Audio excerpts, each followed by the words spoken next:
It's in the name.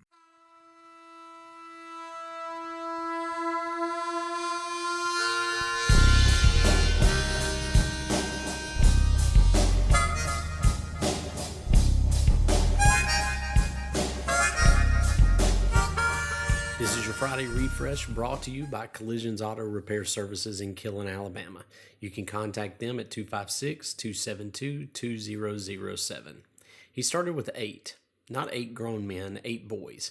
And from that tiny blooming seed consisting of those 8 boys, he managed to grow the dream into something that well over 20,000 participate in each year now. Some of you will have never heard of Lads to Leaders, but if you have ever been affiliated with the Churches of Christ, you are probably well aware of the leadership program that takes place every year on Easter weekend in several different locations all around the United States. There are now a couple of conventions that take place on different weekends as well. The founder, Jack Zorn, started by training 8 young boys to lead worship in various areas, singing, reading, speaking, etc. It is developed into a program that encourages both boys and girls to learn and hone their skills in leadership, both in events that place the kids in front of people in an auditorium or class to activities that are designed for leadership behind the scenes. There's competition involved. The participants are rated on how well they do on the things that they've set out for. While some people and groups take that part rather seriously, the point of Lads to Leaders is not to win trophies, but to help grow skills. Competition just seems to encourage us to push ourselves to work just a little bit harder. It's intended as friendly and encouraging competition. In the end, all those who are participating and competing are all on the same team.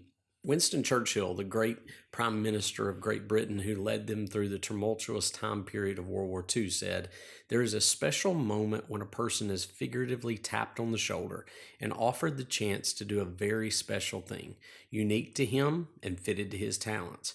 What a tragedy if that moment finds him unprepared or unqualified for the work which would have been his finest hour." You may have never heard of Lads to Leaders and may never really care to go. But have you ever considered what it is that is your talent and ability that will make a difference in the world? Have you ever considered what might be asked of you at some point in the future? If someone were to tap you on the shoulder and offer for you to do that very special thing, what do you think it would be? If you know what that thing is, would you say that you're prepared? Have you adequately trained, pushed yourself, and thought through the ways that you'll handle such an event? If you don't know what that thing is, then why not? What's keeping you from exploring it? You may be too old to start Lads to Leaders or programs like that for yourself, but are there other trainings that you could take, classes that you could attend to fill out what that special area is for you?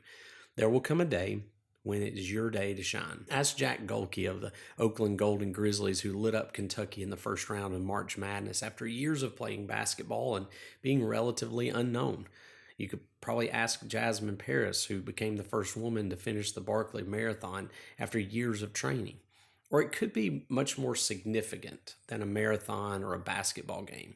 You could find a way to help inspire change like Elizabeth Cochran Seaman, better known as Nellie Bly, who through her work as a writer and journalist wrote an expose about Blackwell's Island Asylum after faking being insane to see how people were treated. Her writing caused changes to be made in the mental health community. Or it could be simple acts of kindness like Sir Nicholas Winton, who went to Prague to visit a friend and found the conditions of the refugees so bad that he set up an organization to find families and housing for children fleeing Nazi Germany. His remarkable care saved 669 children from the Holocaust, many of whom became politicians, filmmakers, mathematicians, authors, and more. There are thousands upon thousands of scenarios just like this. Many will never be known. Moments where they were ready when they were tapped on the shoulder with a need. Jack Zorn saw a need for young people to learn. He sacrificed time, energy, and wealth for an opportunity to train preachers. I wasn't one of the original 8, but I'm a product of the Lads Leaders program. I only participated in 1 year, but it made a difference. I've now taken my kids and many others to be a part of that same program. I'm thankful for Jack for being ready when he was figuratively tapped on the shoulder with this great need.